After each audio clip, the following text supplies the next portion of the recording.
Senate Minority Leader Chuck Schumer and House Minority Leader Nancy Pelosi on Wednesday rejected President Donald Trump's call for unity after packages containing explosive devices were mailed to several high-profile Democrats.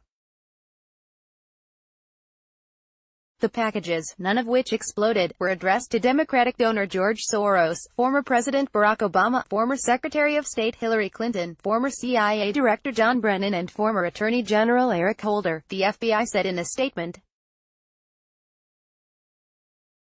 Trump on Wednesday called for unity and pledged to spare no expenses to bring those responsible for these despicable acts to justice. I want to say at these times we have to unify and send one very clear and strong message that acts of political violence of any kind have no place in the United States of America, Trump added.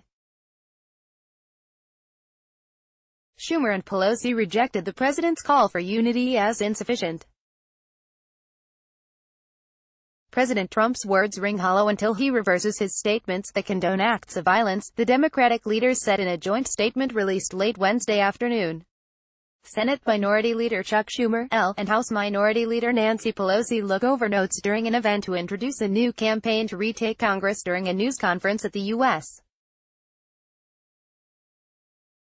Capitol May 21, 2018 in Washington, D.C.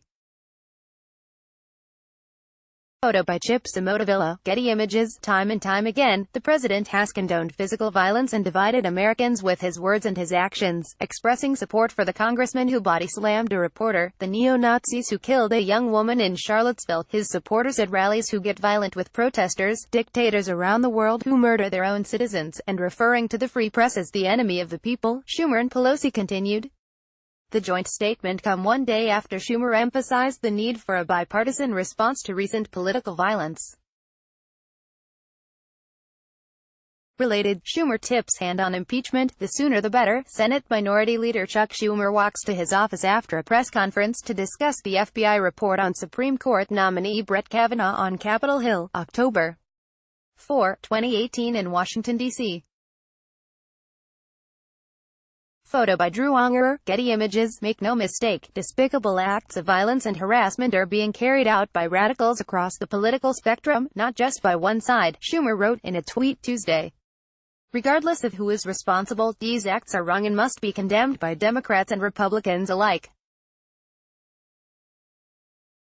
Period. Follow Hassan on Twitter at Peter Jason. Content created by the Daily Caller News Foundation is available without charge to any eligible news publisher that can provide a large audience. For licensing opportunities of our original content, please contact licensing@dailycallernewsfoundation.org.